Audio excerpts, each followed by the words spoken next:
भगवान शिव 11वें रुद्र हनुमान बनकर के आए। इस पर से एक परम पवित्र कथा हम आपको सुना रहे हैं, जिसको सुनने से मनुष्य के संपूर्ण संकट दूर हो जाते हैं और भगवान के चरणों में अनुराग होता है। बड़े सावधानी से यह कथा सुनिए। एक बार पूर्व काल की बात है कि किसी असुर ने, जिसका गर्धव नाम था, गर्धव नाम के दानव ने भगवान देवादिदेव की घोर तपस्या की।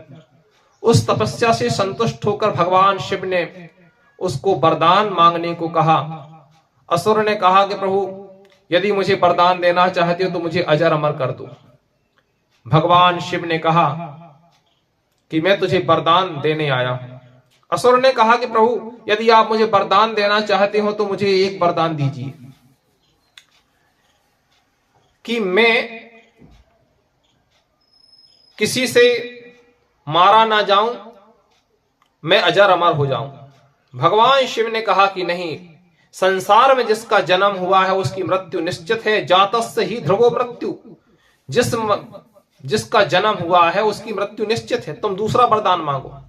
उसने कहा कि ठीक है, मुझे ऐसा वरदान दो कि मैं किसी पशु से ना मारा जाऊं, मैं किसी मनुष्य से ना मारा जाऊं, मैं किसी देवता से ना मारा जाऊं, मैं अस्त्र से शस्त्र से ना मारा जाऊं, बाहर भीतर ना मारा जाऊं, ऊपर नीचे ना मारा जाऊं।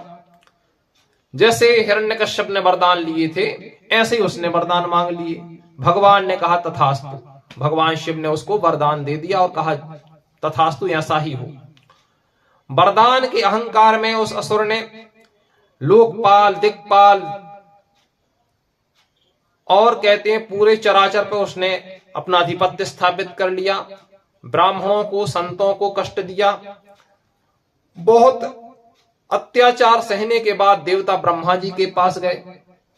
ब्रह्मा जी ने कहा, भैया हमने तो वरदान नहीं दिया उसे, मैंने पहले हिरण्यकश्यप को वरदान दिया था, ऐसा यह वरदान तो मुझे लगता है भगवान शिव ने दिया है। तो सभी देवता भगवान विष्णु को भी साथ लेकर के कैलाश पर्वत पर गए।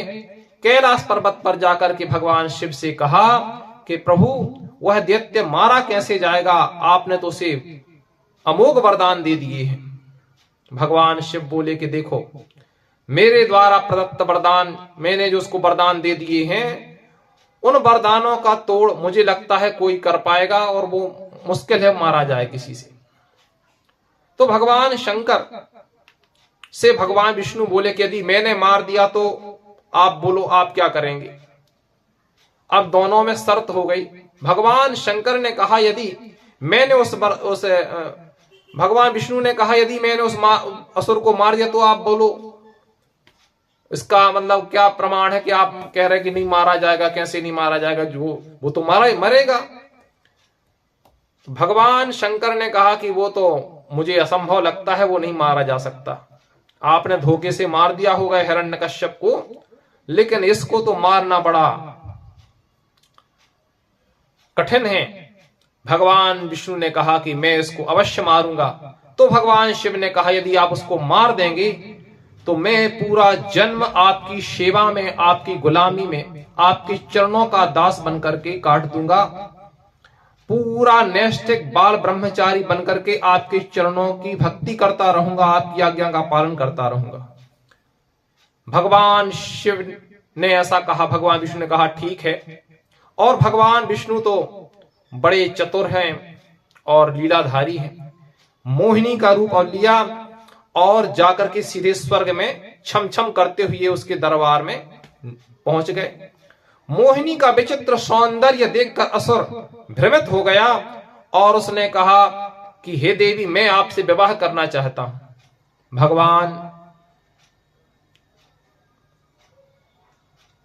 मोहिनी रूपधारी भगवान ने कहा विवाह तो करोगे, लेकिन मेरे साथ आपको नृत्य करना पड़ेगा। उसने कहा ठीक है, मंजूर है। भगवान मोहिनी अवतार के साथ वह गर्धव नामक राक्षस युद्ध माने नृत्य करने लगा और नृत्य करते करते मोहित हो गया भगवान के उस नृत्य पर। नाचते नाचते भगवान ने उसके दोनों हाथ पकड़े और हाथ पकड़ के उसको अंतरिक्ष में ऊपर उछाल दिया। जैसे ऊपर को फेंका हुआ है सीधा और ऊपर अंतरिक्ष में घूमता रहा। भगवान विष्णु ने मोहिनी का रूप त्यागा और भगवान नारायण साक्षात शंख चक्र बना करके खड़े हो गए। उन्होंने कहा ये तो ऐसे इस रूप से भी नहीं मरेगा। तो भगवान का जो श्री विग्रह था, हाथ में शंख चक्र गदा पद्म तो थे ही, लेकिन भगवान ने जो गैंडे हाथी का जो मुंह होता है वैसा भगवान ने रूप बना लिया। और जैसे ही वो घूमता घूमता घूमता नीचे आया, भगवान ने अपना मुंह खोला और अपनी दाढ़ों से उस दैत्य को चबा लिया और निगल गए। बोलो सच्चिदानंद भगवान की जय। इस प्रकार से भगवान ने उस दैत्य असुर का नाश कर दिया। ना वो ऊपर मरा ना वो नीचे मरा, और दांत क्या है, ना अस्त्र है ना शस्त्र है, और आधा शरीर भगवान का था मनुष्य का, और गैंडे हाथी का शरीर वो माने वो पशु का था।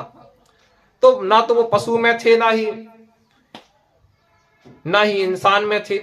इस प्रकार से भगवान के दिए हुए भगवान शिव के वरदान के अनुसार, उस भगवान शिव के वरदान की मर्यादा रखते हुए भगवान ने उस असुर का नाश कर दिया। आकाश में देवता भगवान के ऊपर पुष्प वृष्टि करने लगे, जय जयकार की ध्वनि होने लगी तीनों लोकों में, शंख नगाड़े बजने लगे। भगवान शंकर वहीं प्रकट हो गए और कहने लगे, हे नारायण, हे भगवान सच्चिदानंद, आप मुझे अपने चरणों का सेवक बना लीजिए। तो भगवान ने कहा कि अभी तो समय है, जब मैं त्रेता में राम अवतार लेकर के आऊंगा तब आपको मेरी सेवा करने का मैं अवसर दूंगा। आपको जिस रूप में मेरी सेवा करनी हो तो आप उस रूप में मेरे साथ आ जाना। और वही भगवान नारायण कहते हैं राम अवतार लेकर के आए, और भगवान शिव अपने दिए हुए वचन के अनुसार 11वें रुद्र हनुमान बनकर के प्रकट हुए। बोले हनुमान जी महाराज की जय। और उन्होंने अपना पूरा जीवन भगवान श्री राम की सेवा में लगा दिया और भगवान राम के ही अनुरागी रहे, उनके चरणों के दास रहे। और यह कथा जो है कहते हैं पुराणों में वर्णित है। जो इस कथा को श्रवण करता है भगवान उनकी मनोवांछित इच्छा पूरी करते हैं और उनके सारे कष्ट हर लेते हैं। जय श्री राम।